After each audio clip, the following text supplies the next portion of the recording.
It's possible to create one-to-one relationships in your database, but it's actually very unusual, and here's why. Let's imagine I'm building an HR database, so I sketch out a few entities based on real-world objects. And as part of this system, I figured out I need to keep track of employee data and driver's license information, so I'll create 2 tables just for those pieces of data.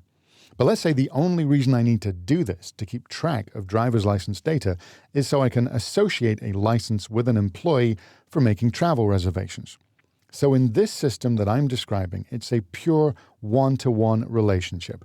One employee row points to one driver's license row. There's never multiple employees for one driver's license, and there's never multiple licenses for one employee.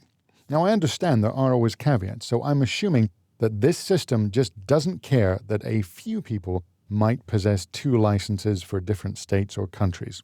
It's trying to model the idea that we need one listed primary driver's license.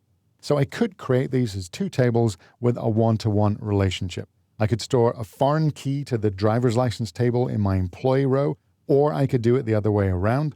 Or in fact, like I'm showing here, I could just use the same primary key for each table, just mapping one row directly to another.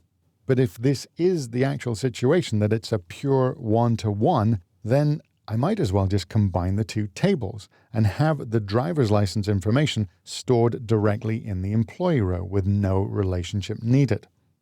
So even if that driver's license might be a physical different entity, this makes a lot more sense to do it this way.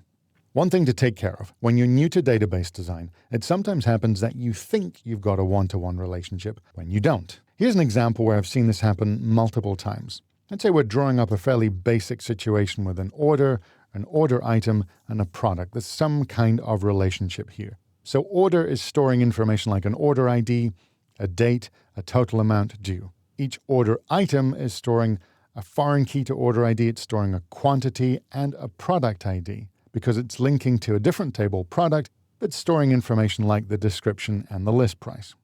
Now I know there's a relationship between them. And if I ask someone to diagram the probable relationships in between basic entities like this, I usually have something that goes this way. They know it's a one-to-many between order and order item. Okay, one order can contain multiple order items. And then they take the order item, which is for a product, so it has a product key and a quantity. And the reasoning often goes, well, one order item is for one and only one product, so it's a one-to-one.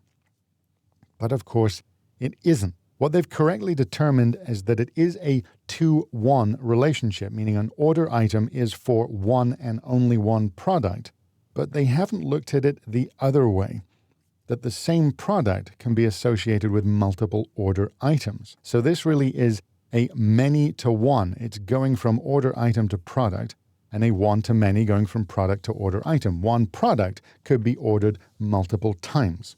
So make sure that you're looking at your relationship both ways, particularly when you think you have found a one-to-one.